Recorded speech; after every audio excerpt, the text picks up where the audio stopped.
Hi everyone, welcome to my channel. ತಮ್ಮೆಲ್ಲರಿಗೂ ನಮ್ಮ ಚಾನಲ್ಗೆ ಸ್ವಾಗತ ಕೋರುತ್ತಾ ಇವತ್ತಿನ ವಿಡಿಯೋದಲ್ಲಿ ವಿವಿಧ ಮೊರಾರ್ಜಿ ಆದರ್ಶ ವಿದ್ಯಾಲಯ ಹಾಗೂ ಮೈನಾರಿಟಿ ಮೊರಾರ್ಜಿ ಪ್ರವೇಶ ಪರೀಕ್ಷೆಯಲ್ಲಿ ವಿಭಕ್ತಿ ಪ್ರತ್ಯಯಗಳ ಕುರಿತು ಕೇಳಿದಂತಹ ಪ್ರಶ್ನೆಗಳು ಯಾವುವು ಅಂತ ನೋಡೋಣ. ಇನ್ನು ತಾವು ನಮ್ಮ ಚಾನಲ್ ಫಸ್ಟ್ ಟೈಮ್ ನೋಡ್ತಾ ಇದ್ದರೆ ಚಾನಲನ್ನು ಸಬ್ಸ್ಕ್ರೈಬ್ ಆಗಿರಿ ಅಂತ ಹೇಳ್ತಾ ಇದ್ದೀನಿ. Okay, let's begin the video. ಇಲ್ಲಿ ಮೊದಲನೇ ಪ್ರಶ್ನೆ, ಶಾಲೆ ಪ್ಲಸ್ ಅಲ್ಲಿ, ಶಾಲೆಯಲ್ಲಿ, ಇದು ಯಾವ ವಿಭಕ್ತಿ ಪ್ರತ್ಯಯ?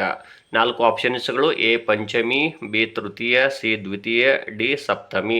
ನೋಡ್ಬೋದು, ಇವು ಇಲ್ಲಿ ಮೊದಲನೇದಾಗಿ 4 ಆಪ್ಷನ್ಸ್ಗಳಲ್ಲಿ ಇಲ್ಲಿ ಏನು ಕೇಳಿದ್ದಾರೆ ಅವರು, ಶಾಲೆ ಪ್ಲಸ್ ಅಲ್ಲಿ, ಶಾಲೆಯಲ್ಲಿ.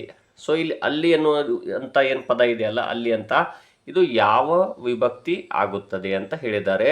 ಇದೊಂದು ಪ್ರತ್ಯಯ, ಅಲ್ಲಿ ಅನ್ನುವಂಥದ್ದು ಒಂದು ಪ್ರತ್ಯಯ ಆಗಿದೆ. ಹಾಗಾಗಿ ಇಲ್ಲಿ ಮೊದಲನೇದಾಗಿ ನೋಡ್ತಾ ಹೋಗಿ ಇಲ್ಲಿ ನಾನು ಹೇಳ್ತಾ ಹೋಗ್ತೀನಿ. ಇದು ದ್ವಿತೀಯ ಇದೆಯಲ್ಲ, ಪ್ರಥಮ ಉ ಆಗುತ್ತೆ, ದ್ವಿತೀಯ ಅನ್ನು.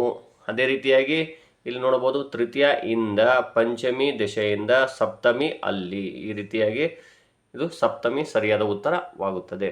ಇನ್ನು ಎರಡನೇದಾಗಿ, ರಾಜನು ಶಾಲೆಯಲ್ಲಿ ಓದುತ್ತಿದ್ದ ಹುಡುಗನಿಗೆ ಪುಸ್ತಕಗಳನ್ನು ನೀಡಿದನು. ಈ ವಾಕ್ಯದಲ್ಲಿ ಚತುರ್ಥಿ ವಿಭಕ್ತಿ ಪ್ರತ್ಯಯ ಹೊಂದಿರುವ ಪದ ಯಾವುದು? ನೋಡ್ರಿ, ಇಲ್ಲಿ ರಾಜನು ಶಾಲೆಯಲ್ಲಿ ಓದುತ್ತಿದ್ದ ಹುಡುಗನಿಗೆ ಪುಸ್ತಕಗಳನ್ನು ನೀಡಿದನು. ಈ ವಾಕ್ಯದಲ್ಲಿ ಚತುರ್ಥಿ ಅಂದರೆ ನೋಡ್ಬೋದು, ಇಲ್ಲಿ ರಾಜನು ಅಂದಾಗ ಹೂ ಬರುತ್ತೆ, ಇಲ್ಲಿ ಅಲ್ಲಿ ಅಂದಾಗ ಸಪ್ತಮಿ ಬರುತ್ತೆ, ಇಲ್ಲಿ ಓದುತ್ತಿದ್ದ ಅಂದಾಗ ಇಲ್ಲಿ ಇರ್ತದೆ, ಷಷ್ಠಿ ಬರುತ್ತೆ. ಇನ್ನು ಹುಡುಗನಿಗೆ ಅಂದಾಗ ಅಲ್ಲಿ ನೋಡ್ಬೋದು,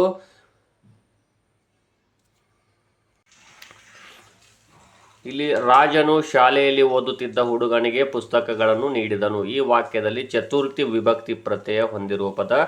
ಇಲ್ಲಿ ರಾಜನು ಅಂದಾಗ ಇಲ್ಲಿ ನು ಒಳಗಡೆ ಹೂ ಇರುತ್ತೆ, ಇದು ಪ್ರಥಮ ಹೂ, ಇಲ್ಲಿ ದ್ವಿತೀಯ ಹಣ್ಣು. ಅದೇ ರೀತಿಯಾಗಿ ಇಲ್ಲಿ ನೋಡ್ಬೋದು, ಇಲ್ಲಿ ಓದುತ್ತಿದ್ದ ಅಂತ ಇದೆಯಲ್ಲ, ಇದರಲ್ಲಿ ಇರುತ್ತೆ, ಷಷ್ಠಿ. ಇನ್ನು ಹುಡುಗನಿಗೆ ಅಂದಾಗ ಇದು ಗೆ ಇರುತ್ತಲ್ಲ, ಗೆ ಕೆ ಇದೇನು ಬರುತ್ತದೆ, ಇದು ಚತುರ್ಥಿ ವಿಭಕ್ತಿ ಪ್ರತ್ಯಯ ಆಗುತ್ತದೆ. ಇನ್ನು ಮೂರನೇ ಪ್ರಶ್ನೆ ನೋಡೋಣ. ದೀಪ್ತಿಯು ಮೃಗಾಲಯಕ್ಕೆ ಭೇಟಿ ನೀಡಿದಳು. ಅಡಿಗೆರೆ ಎಳೆದ ಪದವು ಸೂಚಿಸುವ ವಿಭಕ್ತಿ. ಕೆ ಅಂದಾಗ ನೋಡ್ಬೋದು, ಮೃಗಾಲಯಕ್ಕೆ, ಈ ಕೆ ಅಕ್ಷರಲ್ಲಿ ಈ ಮೃಗಾಲಯಕ್ಕೆ ಪದ ಏನಿದೆ ಇದರಲ್ಲಿ ಕೆ ಇದೆಯಲ್ಲ, ಅಡಿಗೆರೆ ಎಳೆದ ಪದವು ಸೂಚಿಸುವ ವಿಭಕ್ತಿ. ಇದು ತೃತೀಯ ಇಂದ ಆಗುತ್ತೆ.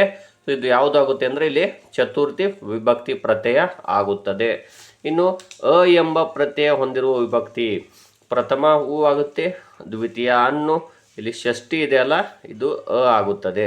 ಸೊ ಸಿ ಆಪ್ಷನ್ ಸರಿಯಾದ ಉತ್ತರ. ಪೊಲೀಸರು ಕಳ್ಳನನ್ನು ಹಿಡಿದರು. ಗೆರೆ ಎಳೆದ ಪದದಲ್ಲಿರುವ ವಿಭಕ್ತಿ. ನೋಡ್ರಿ, ಪ್ರಥಮ ಹೂ, ಇಲ್ಲಿ ಷಷ್ಠಿ ಆಗುತ್ತೆ, ಸೊ ದ್ವಿತೀಯ ಹಣ್ಣು, ಇದು ಸರಿಯಾದ ಉತ್ತರ ಆಗುತ್ತದೆ, ದ್ವಿತೀಯ. ಇನ್ನು ರವಿಯು ಅವಸರದಿಂದಲೇ ಶಾಲೆಗೆ ಹೋದನು. ಗೆರೆ ಎಳೆದ ಪದದಲ್ಲಿರುವ ವಿಭಕ್ತಿ. ಇಲ್ಲಿ ನೋಡ್ಬೋದು, ರವಿಯು ಅಂದಾಗ ಇಲ್ಲಿ ಹೂ ಬರುತ್ತೆ. ಸೊ ಸರಿಯಾದ ಉತ್ತರ ಯಾವುದು ಅಂದರೆ ಇಲ್ಲಿದೆ ನೋಡ್ರಿ, ಎ ಆಪ್ಷನ್ ಹೂ, ಪ್ರಥಮ ಹೂ ಆಗುತ್ತದೆ. ಇನ್ನು ಏಳನೆಯದಾಗಿ, ವಿದ್ಯಾರ್ಥಿಯು ಮನೆಯಿಂದ ಬಂದನು. ಗೆರೆ ಎಳೆದ ಪದದಲ್ಲಿರುವ ವಿಭಕ್ತಿ. ನೋಡ್ಬೋದು, ಇಂದ ಪ್ರಥಮ ಹೂ, ದ್ವಿತೀಯ ಹಣ್ಣು, ತೃತೀಯ ಆಗುತ್ತದೆ ಇದು. ಸೊ ಇಲ್ಲಿ ಸರಿಯಾದ ಉತ್ತರ ಯಾವುದು? ತೃತೀಯ ವಿಭಕ್ತಿ. ಸೊ ಸರಿಯಾದ ಉತ್ತರ. ಈ ರೀತಿಯಾಗಿ ತಾವುಗಳು ಇಲ್ಲಿ ಈ ವಿವಿಧ ಎಕ್ಸಾಮ್ಗಳಲ್ಲಿ ಕೇಳಿರುವಂತಹ ಈ ಪ್ರಶ್ನೆಗಳೇನಿದಾವೆಲ್ಲ, ಇವು ವಿಭಕ್ತಿ ಪ್ರತ್ಯಯಗಳ ಮೇಲೆ ಕೇಳಿರುವಂತಹ ಪ್ರಶ್ನೆಗಳು ಆಗಿರುತ್ತವೆ.